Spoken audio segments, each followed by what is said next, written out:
Hey guys, what's going on? My name is James. I love to read. Today I wanted to talk about The Emperor's Blaze by Brian Staveley. This is another book this year that I devoured, and it didn't take me very much time to read. Actually, I burned through this when I listened to it on audiobook, but it really surprised me. It's a book essentially about three siblings once their father, the emperor, is dies and is implied to be assassinated. They have to go from these different corners of this world and come not back together but make their way to kind of being together because stuff gets crazy. There are all different types of plots involved. The three siblings themselves are interesting characters, the twists and turns. Starting back to the characters who are like to me are like one of the main focal points of this book. There's Kaden, who is the oldest, and he is going to be heir to the throne. He's a monk he's pretty much essentially a monk, and he realizes that he has to go home and rule as emperor. He has the access to this ability, the special ability called the Summer On, which is, it's really strange to explain it.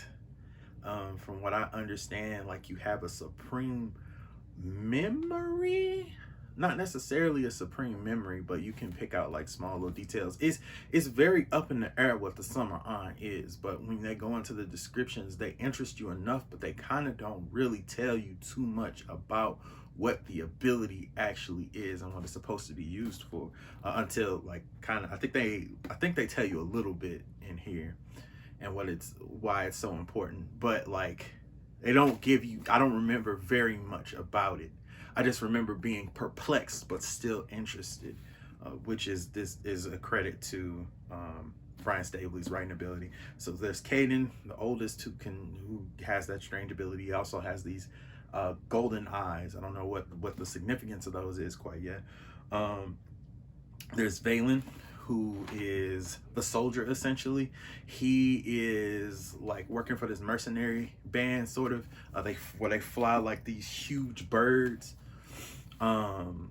He ends up becoming the leader of his kind of own, not necessarily regiment, but of a ragtag group of people.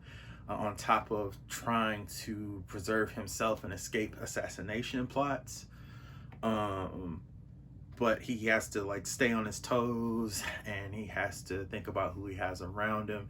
He has to do a lot, and he's also very interesting. You would think that the warrior out of the three of them would be like a bonehead, but he's not. He's actually kind of thoughtful. Sometimes he thinks too much about things, certain things, and not too much about others. But he is always trying to get better and better, and always just trying to figure things out, especially this plot, and especially what the different attempts mean, and the status of his father and everything. It's interesting. And then you finally have Adare.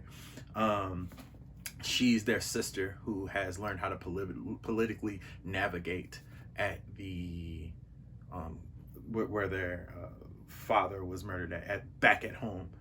She has to do a whole lot of political espionage stuff, and she believes she knows who killed the emperor, and she goes on to enact some form of justice and kind of keep the peace while she's at home, and kind of preserve things so that when her brother gets back, things can be cool.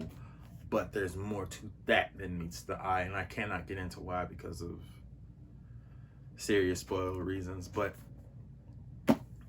I love this book. I love the writing style. One interesting thing about it is that it is fast paced.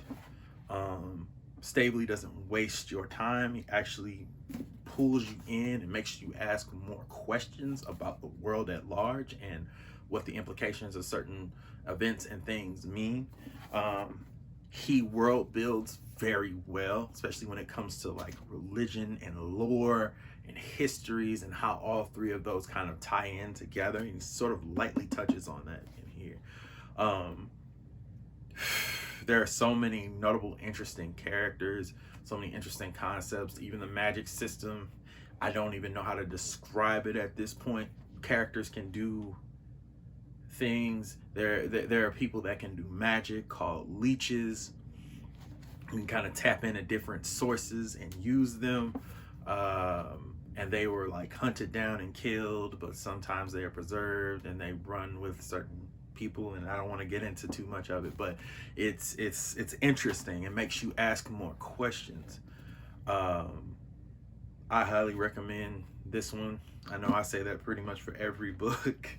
I recommend this for people that want something a little different, and if you're like interested in making, if you're interested in seeing something familiar, but something also very intrinsically different in some ways. Like I noticed that a lot of time when I'm reading fantasy, there's like all these huge tomes of all this history and lore and backstory and stuff like that. And sometimes writers fail to make it interesting enough for you to stick around and to justify what they're giving to you. But this guy right here, he's a master at it. And this being the first book in this, I think it's the first trilogy, but he's also still doing, I think he released another book that takes place within this universe called Empire's Ruin, I think. And it came out this year, I believe. I love this. Really love this. I'm going to keep reading. I don't know if I'll get to the sequel anytime soon because of my TBR at this point, but I can't wait to revisit this world. It's just amazing. So pick this one up. This has been James, and I love to read. You guys have a good one.